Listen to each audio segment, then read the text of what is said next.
বাংলাদেশে ইদানিং আরো অনেক দল তৈরি হচ্ছে আমরা দেখতে পাচ্ছি, কিন্তু পৃথিবীতে রাজনীতি কেবল তিনটাই আছে। দল হাজার হাজার আছে। একটা রাজনীতি ধর্মের নামে, আরেকটা রাজনীতি জাতীয়তাবাদের নামে, আরেকটা রাজনীতি সমাজতান্ত্রিক রাজনীতি। তবে বর্তমানে ধর্মের নামে রাজনীতিটা আর জাতীয়তাবাদী রাজনীতি এটাই পৃথিবীকে নিয়ন্ত্রণ করছে। যত দলই হচ্ছে, সব দলই হচ্ছে এই দুইটা রাজনীতিরই ধারা আর অথবা এই দুইটার মিশ্রণ। তো এই দুইটা রাজনীতি আসলে মানবতা বিরোধী রাজনীতি, জীবন বিরোধী রাজনীতি। ধর্মের নামে বলা হয়, কিন্তু এটা ধর্মের নামে যত রাজনীতি আছে, রাজনৈতিক দল আছে, সবগুলোই ধোঁকা। কারণ ধর্ম কখনো রাষ্ট্রকে এক গোষ্ঠীর করতে বলেনি, ধর্ম কখনো চাপিয়ে দিতে বলা হয় নাই।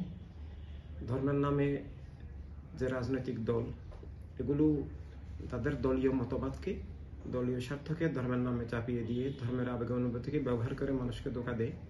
তো ধর্মের নামে যে রাষ্ট্র, এটা ধর্ম অস্বীকার, মানব জীবন অস্বীকার, একই সাথে জাতীয়তাবাদের উৎস বস্তুবাদী চেতনা ভিত্তিক যে বিভেদ বৈষম্য, মানব জীবনকে অস্বীকার, মানবতাকে অস্বীকার, স্রষ্টার নামে জীবন অস্বীকার, এই একটা বিষাক্ত রাজনীতি আর একটা ধর্মের নামে রাজনীতি। এই দুইটা রাজনীতির যত শাখা হোক, এগুলো আসলে প্রকৃতপক্ষে রাজনীতিও না, এগুলা জীবন বিরোধী, মানবতা বিরোধী অপরাধ।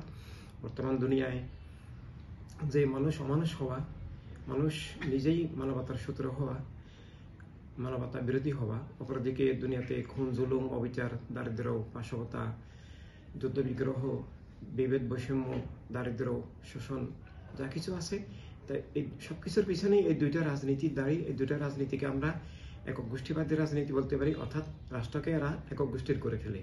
একক ধর্মের নামে বা একক মতবাদ বা একক জাতীয়তাবাদের নামে একক গোষ্ঠীবাদী রাজনীতি রাষ্ট্রকে একক গোষ্ঠীর স্বৈরদস্যুতন্ত্রে পরিণত করে। একক গোষ্ঠীবাদী হলে কি হয়? রাষ্ট্র যখন একক গোষ্ঠী হয়, একক গোষ্ঠীর হয়, তখন অন্য মানুষের, সেই ধর্মের বা সেই মতপথের, মতাদর্শের বাহিরের অন্য সব মানুষের জীবন, স্বাধীনতা, অধিকার, নিরাপত্তা অস্বীকার করা হয়। আমরা এই ধর্মের নামে অধর্ম উগ্রবাদী যে স্বৈর রাজনীতি এবং জাতীয়তাবাদী রাজনীতির যে বিষাক্ত প্রতিক্রিয়ায় আজকে আমরা দেখতে পাচ্ছি ইসরায়েলে, এই যে ধর্মের নামে রাষ্ট্র ইসরায়েল, ইন্ডিয়ায় আজকে আমরা দেখতে পাচ্ছি যে মুসলিম হত্যা, একটা মা বোন বোরকা পরেছেন, তার বোরকা ছিনিয়ে নিচ্ছে, রাস্তায় আক্রমণ করছে, ঘর বাড়ি ভেঙে দিচ্ছে, নাগরিকত্ব হরণ করছে। এভাবে বাংলাদেশেও ইদানিং ধর্মের নামে অধর্মগ্রবাদী, সাম্প্রদায়িক, জঙ্গিবাদী রাজনীতির প্রাদুর্ভাব হচ্ছে।